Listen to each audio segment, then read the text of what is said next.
This is the story of Candice Hiltz, an extraordinarily gifted young woman whose potential was boundless. If only her life hadn't been cut short so tragically. Candice was born on December 22, 1988 in Cannon City, Colorado. Her mother was discharged from the hospital on Christmas morning, and when they arrived home, her parents wrapped baby Candice in a blanket and placed her under the Christmas tree as a surprise for her 5 older brothers and her sister. The older siblings adored their little sister, admired her incredible courage, and feared her razor-sharp sense of humor. Candice was straightforward, unafraid of anyone, and said exactly what was on her mind. She believed deeply in justice, seeing the world in black and white. If you were wrong, you were simply wrong. She was the same way in school, with a deep intolerance for bullies. So no one was surprised when she announced her plans to apply to Stanford University, become a prosecutor, and eventually take a seat on the Supreme Court. She would have undoubtedly succeeded because she was incredibly talented. Candice graduated from high school at 14. By 17, she had written a research paper to apply for a scholarship to Stanford Law School, and her test scores exceeded all expectations. She won the scholarship. Her mother, Dolores Hiltz, was immensely proud of her daughter. Unfortunately, Candice's father couldn't share in the joy. He had passed away a few years prior. However, Candice had to put her plans for Stanford on hold when she gave birth to her daughter. During her pregnancy, Candice suffered a stroke, which affected the developing baby. Her daughter, Paige, was born with hydranencephaly, an extremely rare congenital brain anomaly. Doctors gave Paige only a few days to live. Although she lived longer than expected, her condition remained life-threatening. So young mother Candice decided that Stanford could wait, but spending time with her daughter was her priority. Paige couldn't speak or walk, but she was happy thanks to her mother's love and dedication. They did everything together, took walks, played in the snow, and celebrated Paige's birthday every single week. As it turned out, Candice made the right decision, as she would not live to see her daughter's first true birthday. Soon, another member of the Hiltz family fell ill. Candice's older brother, James Hiltz, struggled deeply with their father's death. He turned to alcohol and illegal substances, and his personality began to change. After his wife left him with their children, James also left the house, eventually settling in the woods behind his mother's home. He suffered from severe clinical depression. The once joyful James could no longer hold a conversation and developed an overwhelming fear of people, even his own family. It was painful for his loved ones to see him in this state. All they could do for him was to leave food out, allowing him to pick it up when no one else was around. After the death of Dolores's husband and Candice's father, the family moved to the Copper Gulch area in Fremont County, Colorado. By the summer of 2006, Dolores was living there in a trailer with Candice and Paige. That summer marked the beginning of a series of events that, according to Dolores, triggered a chain reaction leading to her daughter's death. One day, while returning home from the store, mother and daughter turned onto their road in Copper Gulch and noticed 2 cars parked on the roadside. In one vehicle sat a police officer, in the other was a man known locally as a drug dealer. They saw the man approach the police car and hand the officer an envelope. Rumors had been circulating that one of the officers was abusing his power, so the women couldn't help but wonder what was in that envelope. It seemed like the officer might be accepting bribes. Candice, who had zero tolerance for dishonest cops, was furious, but the women decided there was nothing they could do since they had no proof. In early August 2006, the family encountered that same police officer again. His name was Trace Hall, and he knocked on their door. The officer was looking for James, Candice's older brother, whom the police suspected of breaking into cabins and stealing. Dolores told the officer that James didn't live with them, but had settled in the hills, away from people. She tried to explain that they had little contact with him, but the officer abruptly cut her off, accusing her of lying. At this point, Candice stepped in, outraged by his words, and began yelling at the officer. He threatened to arrest her if she didn't calm down. Candice held out her hands and said, "Go ahead, arrest me. I'll tell everyone how you take envelopes from drug dealers." The officer was visibly shocked. He spun around and briskly walked back to his car. That incident frightened Dolores, especially as strange things started happening afterward. A few days later, she came home and couldn't find Jackson, the family's dog. She was puzzled. Even when he went outside, he never left the yard. Since they lived near the edge of the forest, Dolores feared that a mountain lion might have taken him. She searched all the nearby hills and wandered through the woods until dark, but Jackson was nowhere to be found. Tuesday, August 15, 2006 arrived, and Candice was completely exhausted. Her young daughter, Paige, had a high fever all night. Dolores didn't want to leave her daughter and granddaughter alone, but she urgently needed to go into town to help a friend. Candace assured her she would lie down to rest, and ignoring her inner voice, Dolores left. While she was gone, Candace's boyfriend and Paige's father, Jesse Weaver, stopped by. As he approached the front door, he could hear Paige crying hysterically. Entering the house, he was met with a horrifying sight: a large pool of blood on the floor and splatters across the walls. Following the sound of Paige's cries, he found her in her crib in Candace's room. But Candace herself was nowhere to be found. Holding his daughter, Jesse rushed to the neighbors. Around 3:20 p.m., Dolores returned with Jesse's mother. Jesse asked if Candace was with them, and the question left them speechless. Dolores hurried into the house. The entryway was covered in blood, and the back door was open. She went to Candace's room, looked around, and then noticed the bed. It was slightly lifted and propped up as if someone had placed a speaker under it. A turquoise blanket was sticking out from beneath. Dolores pulled on the blanket and found Candace.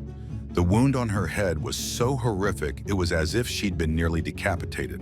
1,000 thoughts rushed through Dolores's mind, from "I love you" to "Who did this?" She felt trapped in a nightmare from which she couldn't wake up. It took the police nearly an hour to arrive at the crime scene. During that time, Dolores held her daughter's hand, refusing to let go. The detectives who arrived had never encountered such a brutal murder.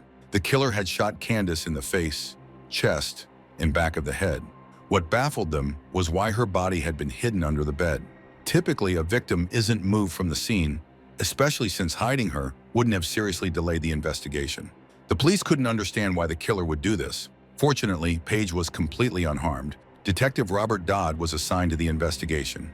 Throughout the entire investigation, he spoke with Dolores only twice, and each time briefly. He had little information for her and answered her questions evasively. However, he immediately ruled out Candace's boyfriend, Jesse Weaver, as a suspect. His alibi was verified. After examining the crime scene, the police concluded that Candace likely heard a noise behind the house and walked down the hallway toward the living room, where she encountered someone who shot her. Suspicion immediately fell on her older brother, James, as the two hadn't been on the best of terms recently. A search for James Hiltz began. Police knew he often slept outdoors, and locating him across such a vast area took several days. Heavily armed officers scoured the forest, even deploying a helicopter. During the search for Jimmy Hiltz, police made a horrifying discovery. They found Jackson, the Hiltz family dog, tied to a tree, already severely decomposed. His leash was still on him, as though he'd just been brought into the woods. Finally, after 3 grueling days of searching, the police located James Hiltz. James was arrested and searched, but no firearm was found on him. He immediately insisted he had nothing to do with what happened to his younger sister. Detectives attempted to question him, hoping to hear his side, but he was in no condition to speak. Psychiatrists deemed him incompetent. No DNA, no blood, or any trace of Candace was found on him. Dolores, who had already lost one child, feared losing another. She believed her son was being made a scapegoat, yet he was unable to defend himself. Every day, Dolores worried about whether her son might harm himself. Meanwhile, Dolores was allowed to return home, and she was horrified and outraged to see that the police had overlooked many pieces of evidence. The back door of the house had no crime scene tape, and items marked as evidence, such as the blood-stained blanket and a shell casing found in Paige's crib, were scattered about. The blanket that wrapped Candace remained in place. It became clear to Dolores that the police had not done a thorough job. The crime scene was not secured, allowing anyone to enter the house. Along with one of her sons, who was studying forensics, she collected evidence and tried to present it to the detectives at the station, but no one would listen to her. Finally, after some time, a detective came to her home, demanded the bags of evidence, and left. Dolores was furious with the police. In January 2007, she filed an official complaint, noting that the officers had poorly handled the crime scene. She also shared her theory that detectives from the Fremont County Sheriff's Office were involved in the murder of her 17-year-old daughter. In fact, she believed that 7 officers were implicated. As time went on, the police had no other suspects besides James.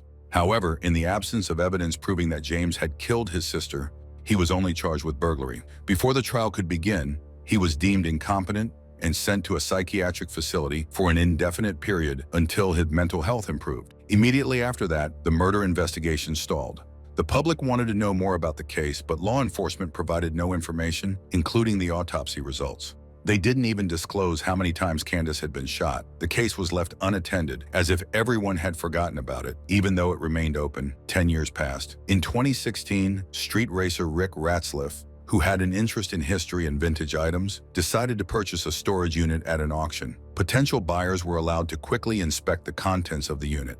Rick noticed a police uniform and had emergency lights for a police car and became eager to buy it. Since there were no other bidders, he acquired the unit for $80. Inside, he found a police uniform with the name Robert Dodd on the shirt.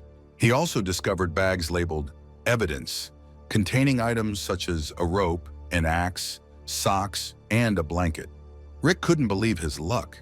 He sought advice from a police acquaintance, but didn't realize that the acquaintance would hastily relay their conversation to Robert Dodd.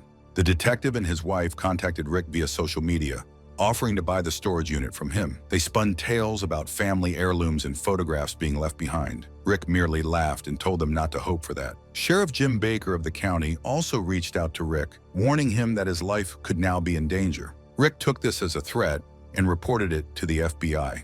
Ultimately, it was discovered that the items from the storage unit were linked to the unsolved murder case of Candice Hiltz. How could the evidence end up among a detective's personal belongings? And how could he forget to pay the rent, leading to the sale of the unit? Due to public pressure, in January 2017, Robert Dodd was suspended from his position, and the police launched an internal investigation. The detective resigned and moved to Texas. Thanks to the persistence of journalists, the autopsy results were made public, revealing a lot of new information about Candice's murder. She had been shot 7 times. A .410 shotgun was used to shoot her in the face, while a .45 caliber Colt revolver bullet was found in her chest. Additionally, 5 .22 caliber bullets had been fired into her head from behind. When it became known that 3 different types of bullets were found in her body, Dolores became convinced that her son James was not the killer. She believed that at least 2 people had shot her daughter simultaneously. Jackson, their dog, had been killed 5 days before Candice's death to facilitate the intruder's access to the house. Whenever anyone approached, Jackson would bark loudly. On August 15th, in the middle of the day, only Candice and Paige were at home. The killers likely did not know that Dolores had left and may have come in pairs or threes. Dolores speculated that Candice heard someone breaking into the house and ran to the living room. At that moment, one person shot her from the front, while another shot her from behind. A third individual could have used the third type of weapon. The killers then dragged the victim to the bedroom to hide her, and at that moment, Candice's body likely twitched, which can sometimes happen after death. This prompted them to shoot her again, and one of the spent casings ended up in Paige's crib. In her home, Dolores had also seen towels that the killers must have used to wipe themselves. These were later found discarded nearby, and DNA from the towels did not belong to any family member, which completely exonerated James. Furthermore, no weapons were found on James during his arrest, raising questions about how he could have obtained 3 different types of firearms. Additionally, James was terrified of interacting with other people, leading the family to believe he could not have conspired with anyone to kill his younger sister. The victim's loved ones were convinced that the police were hiding something. Clearly, there was a sinister undercurrent to the case that they had not yet suspected. In May 2017, Robert Dodd's troubles continued to mount. He called a junkyard to request the removal of trash from his home and its disposal. However, an employee became suspicious when he noticed that much of the waste resembled evidence. Among other items, there were several DVDs, a crime scene investigator's bag with the county abbreviation, a computer, and about 15 to 30 tapes labeled violence. Envelopes contained statements from victims of sexual assaults, many of which appeared to have been made by children, as they included drawings depicting what had happened to them. This discovery indicated that Detective Dodd not only stored evidence in a storage unit, but also took it home. While none of the items found were directly linked to Candice's murder, the situation looked extremely bad for the detective. In May 2017, Robert Dodd faced accusations of misconduct. An investigation into his actions began in June 2018.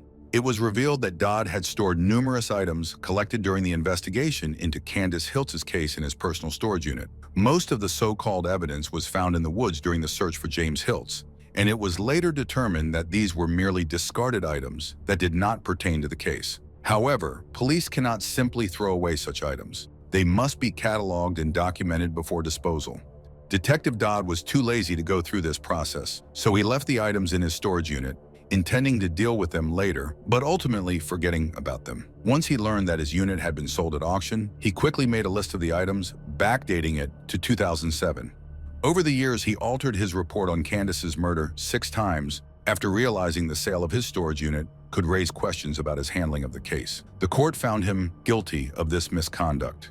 Initially, media reports suggested that a rope and an axe found among the evidence were bloodstained and that the axe was used to kill the family dog, Jackson. However, it turned out that Jackson had been shot and the axe was merely a decorative item that was not sharp.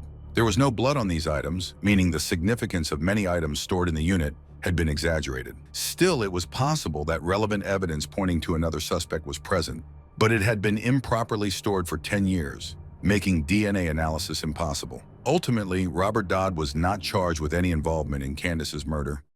In July 2019, he filed for a probationary sentence with a fine of $1,000. The Hiltz family considered this punishment a slap in the face. Following Dodd's case, 10 other police officers unrelated to the Hiltz investigation were also relieved of duty. The reputation of the Fremont County Sheriff's Office suffered greatly. There were suspicions that the motive behind Candace's murder was police corruption, possibly leading to efforts to silence her. Whether the officers acted on their own or were covering for someone else, the Hiltz family, particularly Dolores, remained convinced that the police were involved in her daughter's murder. What's intriguing is that Dolores initially shared the police's belief that her son James could have killed his younger sister. During her first conversation with the police, Dolores stated that the whole family feared James because he had become uncontrollably aggressive. This conversation was recorded on video, though she now claims she never said such things. James hadn't always been this way. Following their father's death, he struggled to cope, became addicted to substances and alcohol, and started working in a morgue in 2005. His ex-wife believed he may have become dependent on embalming fluid, which contains formaldehyde, ethanol, and methanol, offering a euphoric effect, but in larger doses, leading to aggression, paranoia, and symptoms resembling schizophrenia. His ex-wife also could not reconcile the family's assurances that James wouldn't harm a fly, recalling an incident when he violently pushed her, causing her to injure her face. Fearing his erratic behavior, she left him on July 12th, just a month before Candace's murder. Around the same time, James also left home, living in the woods. However, he wasn't as reclusive as Dolores portrayed. He had been involved in multiple confrontations, including a significant fight with one of his brothers, Nick, where he choked Nick and threw him against a wall. Candace intervened, hitting James with a frying pan to release her brother's grip, while their dog, Jackson, bit James in defense of Candace. After this altercation, Jackson disappeared, and the family initially believed James was involved. Candace accused him of doing something to Jackson, which enraged James. Dolores later recounted to the police that she had never seen her son so furious. The morning before Candace's murder, Jesse Weaver, Candace's boyfriend, also had a confrontation with James. After Jesse visited another brother of Candace's and was told he wasn't home, James grabbed Jesse and attempted to stab him. Fortunately, Jesse managed to escape. These accounts illustrate James's aggression and indicate he did not entirely shy away from social interactions, contrary to Dolores's claims. Regarding the theory that there were at least 2 killers, the use of 3 types of ammunition doesn't necessarily imply 3 different firearms. A ballistics expert explained that a .410 shotgun can fire various types of shells. The autopsy indicated the first shot was fired from 5 meters away, precisely the distance from the front door to the hallway where Candace fell. This means the perpetrator could have initially shot her with the .410 shotgun, and then, as she fell, reloaded and fired a round into her chest up close. If the body made a post-mortem sound or movement while being wrapped in a blanket, it could explain the subsequent 5 shots to the head with .22 caliber ammunition. As for Jackson, early reports claimed he was decapitated with an axe or hatchet, but he had actually been shot 3 times with a .22 caliber weapon, with the police recovering these bullets as evidence. A forensic expert believed the bullets found in both Jackson and Candace were fired from the same firearm. James had the opportunity to acquire both types of firearms and ammunition. He had been breaking into local cabins, stealing food and other items, and evidence found at these crime scenes linked James Hiltz to the burglaries. Firearms similar to those used in Candace's and Jackson's murders had been reported stolen from these cabins before their deaths.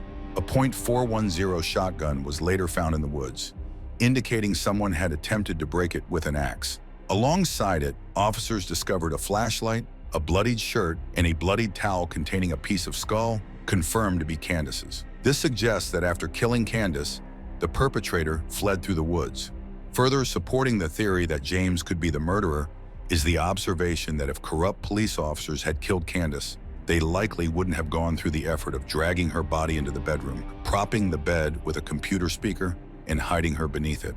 Officers with experience at crime scenes would know such actions would not effectively conceal the murder. This awkward attempt to hide the body suggests panic or guilt on the part of the perpetrator. Conversely, this could indicate someone had set James up, as no blood or DNA belonging to Candace was found on him, nor were there any fingerprints on the weapon. The bloodied towels Dolores discovered were clearly used by the killer or killers, and DNA on them didn't match James. Despite the circumstantial evidence, James was never charged with his sister's murder. He remains a patient in a treatment facility where he has taken on a role as a consultant, helping others. Another theory regarding Candace's murder suggests that an unknown intruder attacked her, making it a random killing. However, it seems implausible that a stranger could enter a home armed to the teeth, kill a girl, hide her body in her room, and leave without assaulting her or stealing anything. This complicated case remains officially open, but no progress has been reported. No one could have anticipated that the terminally ill Paige would outlive her mother.